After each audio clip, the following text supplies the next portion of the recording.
Hey, Year 6. This is Chapter 7 of Pig Heart Boy. Chapter 7 Talking. On the train, all the way home, no one said a thing that wasn't a monosyllable. I tried to get Mum and Dad engaged in conversation, but I was just flogging not a dead horse, but a rotting one. Mum and Dad had a lot to talk about, but there was no way they were going to do it in front of me. At last, we were home. I'm going to do work on my Heinkel 111 if anyone wants me. Dad didn't bother to wait around to see if anyone did want him. He headed straight to the front room and shut the door behind him. Mum watched the front door quietly close, her expression grim. I'm going to watch the news. She went into the living room. I watched in dismay as doors closed around me. This couldn't happen. Not now. I wasn't sure what to do. Unhappily, I trailed after Mum. Opening the door, I saw her sitting on the sofa, staring at the TV. Mum, shall I make dinner tonight? No, I'll make it in a minute. I just want to watch the news first. Mum continued to stare at the TV. With a sigh, I turned round to go up to my room. Mum called me back. Cameron, wait. Mum stood up and slowly walked up to me. Wrapping me in a bear hug, she said, I love you. You know that, don't you? Waves of embarrassment washed over me. Get off, Mum.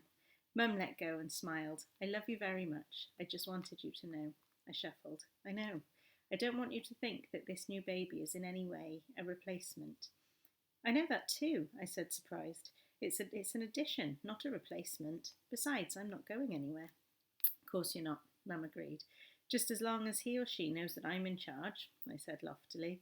I think you'll find I'm the one who's in charge, not you. Mum flicked my chin. Mum? Yes? Can I ask you a question? Mum smiled. Since when have you needed to ask if you could ask? Mum, I'm serious. Go on then. Why didn't you tell Dad that you were going to have a baby? Mum's smile vanished. She sighed deeply and sat down on the sofa again. Don't you think that should be between your dad and me? She asked gently. I didn't answer. I just stood still watching. Cameron, your dad and I, we have a lot to work out, and we've both had a lot on our minds lately. I didn't want to add to his concerns by telling him about the baby just yet. Doesn't he want another child? Of course he does. We've both wanted another child for years, but it didn't happen. I think we'd both given up hope that it ever would. And then when I found out I was pregnant, well, it was a bit of a shock. Are you sorry?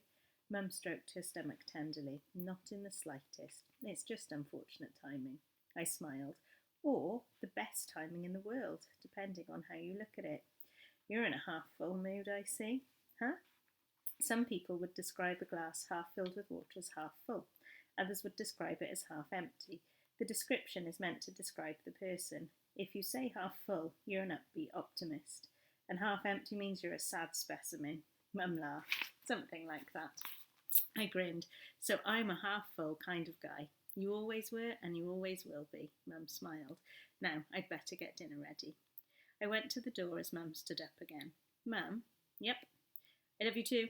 I rushed out the room before my mum could say another word. My face was on fire and I felt very silly, but I wanted to say it. I wanted to say it very much. I lay in bed staring out into the darkness. It was so dark I couldn't tell where the ceiling ended and the night began. So much had happened in the space of one day.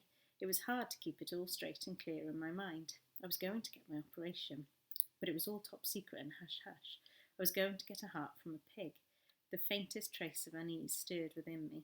I stared into the darkness, telling myself off. A heart was a heart, as long as it worked. I couldn't get squeamish, not now. I wanted this operation, didn't I? I wanted to run and dance and swim and do all the other things that my friends did without having to weigh up the pros and cons first. And I was going to get a chance. I was going to have the operation and live. And the icing on the cake was that Mum was pregnant. Next April, I was going to have a baby brother or sister. I smiled to myself, wondering who the new baby would look like. I looked more like my mum, although I had my dad's smile, but my nan said that boys who looked like their mums and girls who looked like their dads were born lucky. Maybe this was some kind of sign. I was about due for some good luck, and I had a feeling that with this operation coming up, I needed all the good luck I could lay my hands on. My head buzzed with thought after hopeful thought. I knew I'd never get to sleep with all the things I had on my mind. I threw back my duvet and swung my legs out of bed. A glass of orange juice would help me sleep, and maybe one of the chicken legs that Mum had put in the fridge. And maybe a slice of gammon with some English mustard to go with it. I could feel my mouth begin to water. I glanced at my alarm clock. It was 1:30 in the morning. Mum and Dad should be fast asleep by now. Feeling for my slippers, I put them on and tiptoed to the door and out of my room. Gingerly, I crept down the stairs. A sudden, unexpected sound from the front room froze me in my tracks. There it was again.